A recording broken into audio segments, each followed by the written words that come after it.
What's going on, Workday Warriors? Max saying back at you again with Nutrition 101 and overall health. This is the second video.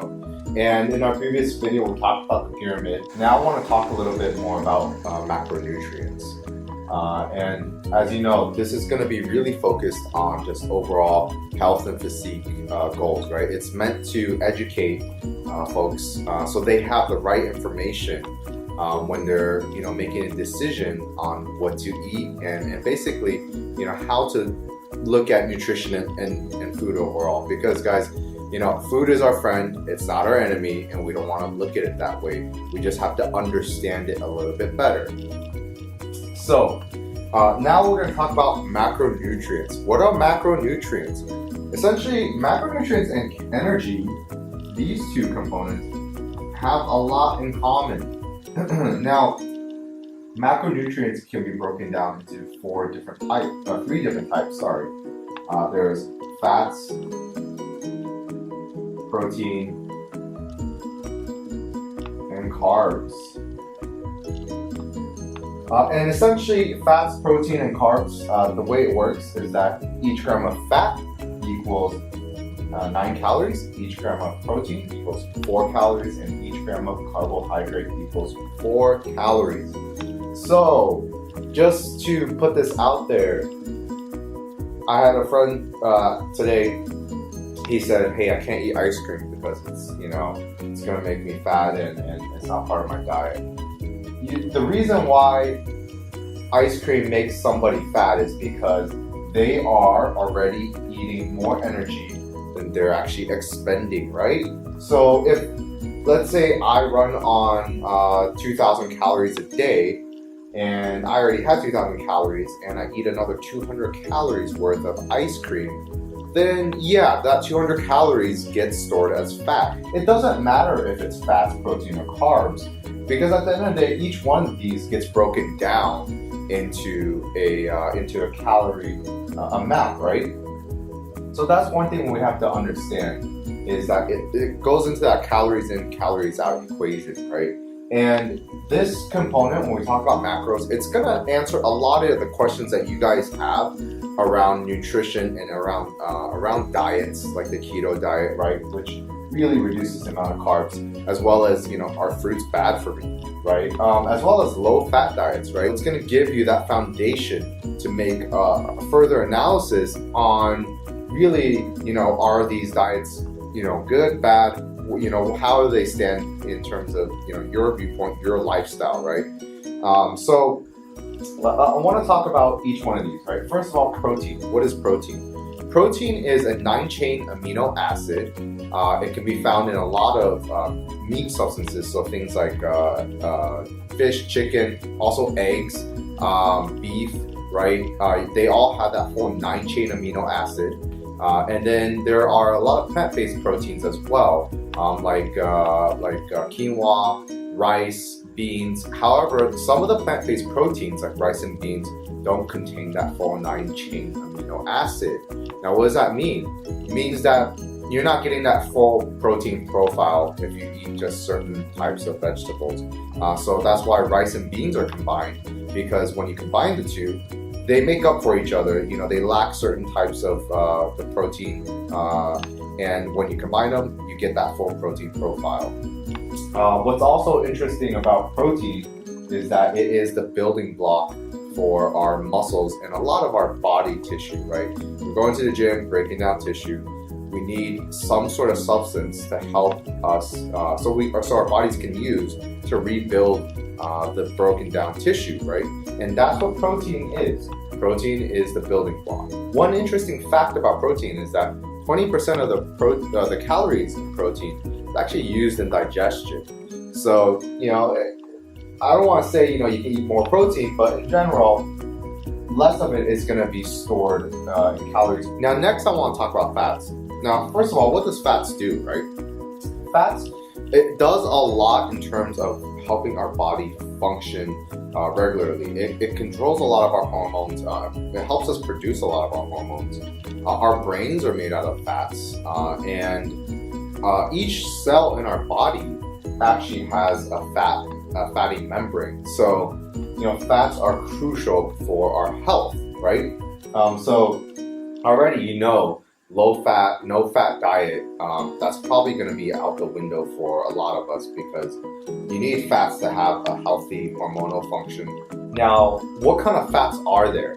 Because there's a lot of confusion with the different kinds of fat, right? And I want to talk a little bit about the different kinds of fats and what they are. So there's saturated fats, and then there's unsaturated fats. So saturated fats are the fats that you generally find in animals, right? So like in beef and pork, you generally find a ton of saturated fats. And that's the type of fat that a lot of the doctors are saying, are clogging arteries and things like that, which is true. However, it is important to remember that saturated fats is a necessary part of our diet. But in the American diet, we tend to have way too much saturated fat. Now, there's other types of fats, which I'm sure you've heard, the good fat, the bad fat. Saturated fat, they call it the bad fat, right? But what are the good fats, right? The good fats are the fats like the unsaturated fats, or the monounsaturated fats, and the polyunsaturated fats. So monounsaturated fats, a lot of it is derived from plants, and that's kind of like the good cholesterol, good fat, that people talk a lot about. You can find it in like olive oil, avocados, and generally you want to have a nice balance. You don't want to be over consuming one or the other fat because they kind of counteract each other in what they do in your body. There's polyunsaturated fat, which is things like fish oil, omega-3, and that is a critical fat that we should definitely keep in our diet. It helps with a lot of brain function, but on top of that, it helps with muscle recovery and reduces the amount of inflammation in our body. So it's overall just very, very good for you. And you want to have a nice healthy balance of each of these fats. But just keep in mind that when you're eating fats, they're going to be calorically more dense, right? And just because, you had a steak or a huge burger and it had a ton of saturated fat in it, you're like thinking, well, I need to have my unsaturated fats. Make sure that instead of maybe just having so much saturated fats, you're replacing some of that saturated fats with the unsaturated fats, right? The good fats too. So that way it's that nice healthy balance of fats. Because at the end of the day, if you overconsume, fats, carbs, protein, it's gonna be calories in, right? And if it's more calories in than calories out, guess what happens? You're gonna have a little bit of that. Now, one fat that I really want to talk about, and I always abstain from, is trans fat. That is a fat that is man-made. It's made to preserve food, have an extended shelf life. It's really not much benefit to it. Actually, it does a lot of harm to your body, and I don't recommend anyone having trans fat. So keep that in mind. Anytime you see it in a nutrition label or the ingredients, it says hydrogenized oil, that's a sign of trans fat. Anytime you see trans fat on the nutrition label higher than 0.5 grams, there's definitely trans fat. Even sometimes if it says 0 grams of trans fat, they're allowed to put that there as long as it's less than 0.5 grams. You get what I'm saying? If you round down the amount of trans fat, it's closer to 0. So they're allowed to put 0 grams of trans fat. So just be cognizant of trans fat. And it can be found a lot in like fried foods. So moving on from fats, next let's talk about carbohydrates. And carbohydrates has just gotten a lot of bad rap lately. I think we first need to understand what foods are carbohydrates, okay? So you have your vegetables, which are your fibrous carbs. You have your starchy carbs, which are things like quinoa and potatoes and sweet potatoes. And then you have your sugary carbs, like your fruits and table sugar and soda and things like that. Now, why are people saying carbohydrates are bad? It's the fact that in an American diet, typically we tend to overeat carbohydrates as well as fats. However, carbohydrates are not necessarily bad for us unless you're like intolerant of some sort of substance in carbohydrates like gluten, or have some sort of allergy, right? But carbohydrates necessary, there's still 4 calories per gram, just like any sort of other macronutrient. So we got to keep that in mind. Now, there's 2 types of carbohydrates. There's glucose and there's fructose. And you got to understand that carbohydrates is the preferred fuel for our brain as well as our muscles. So carbohydrates gets eaten, it gets turned into glucose by our body. Our body produces a hormone called insulin, which then transfers all the sugar or the glucose throughout our body into our muscles. And when you actually are doing, any sort of lifting or exercising or training, first thing you're going to burn in your muscles is going to be that glucose. So if you have glucose in your muscles, you're going to be able to push a lot more weight because you got more energy, more sugar in there. And then, once you deplete that, you're using other sources of energy. Now, the one thing to keep in mind is that, just like anything else, whatever you don't use, you store as fat, whether it's carbohydrates, fats, or protein. However, carbohydrates is that ready source of energy. And it's going to stay in your body for quite a long time. So, you can eat your carbohydrates. It's great to eat them before your workout. And it's great to eat them, after in order to supplement your muscles from a depletion of carbohydrates. They're always going to be hungry for carbs if, you're constantly depleting them and they're rebuilding that supply. And there's that confusion of complex carbs and simple carbs. Like, what's the difference? To understand the difference, first of all, there's not much difference, right? 200 calories of simple carbs like white rice is still 200 calories, and 200 calories of complex carbs like brown rice is still 200 calories. However, some of the content is going to be different.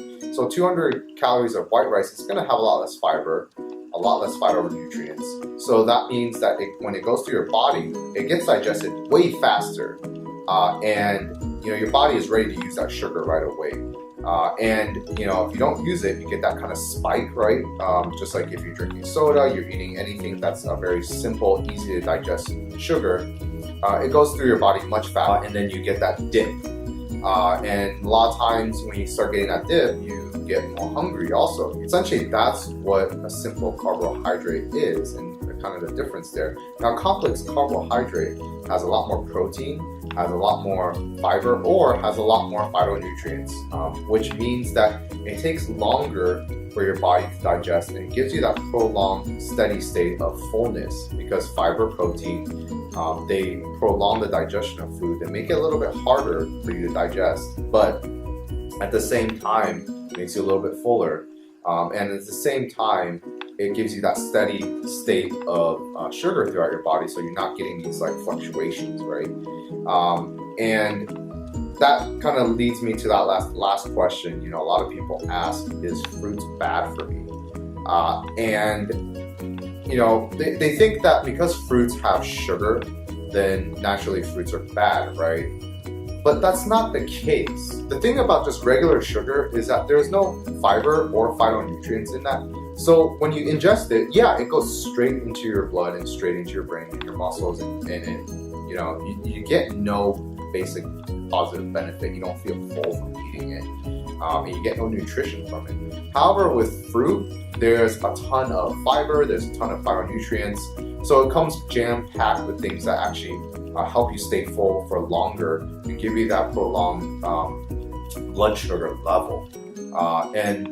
Fruit is very good for you. It's got a ton of nutrients that you're gonna want in your diet. And they did a study where they had some people drink a glass of sugar water, and they look at their blood sugar, and then they had them drink a glass of sugar water and eat berries, and they look at their blood sugar, and their blood sugar was actually lowered. So the berries actually helped lower the blood sugar, even though there's sugar in it. But it counteracted some of the nasty stuff that sugar was doing to their bodies. That's kind of that myth of fruits and carbs in general, right? Like, if you think that you're going to gain weight just because you eat carbs, well, it means that you're just overeating probably. And moving on over to micronutrients. This is, pretty much what we were taught as kids growing up. Eat your fruits, eat your vegetables, get your vitamins and minerals. And these are your microbes or your micronutrients. That's essential, right? Vitamin D and iron and all that great stuff. So, as long as you're fulfilling your energy, how many calories you're eating, making sure you're getting the right amounts of fats, protein, and carbs in those energy sources, and then the micronutrients, which are your vitamins and minerals that are coming from the foods. That's kind of how you want to look at this pyramid. So guys, that's it for this video. We're gonna have part 3, which we're gonna cover the tip of the pyramid. If you like this video, please give it a thumbs up. If you want to see more content like this, please subscribe. I'll be coming out with part 3. And just thank you guys for watching this, and I look forward to seeing you guys in the next one. Take care. Peace.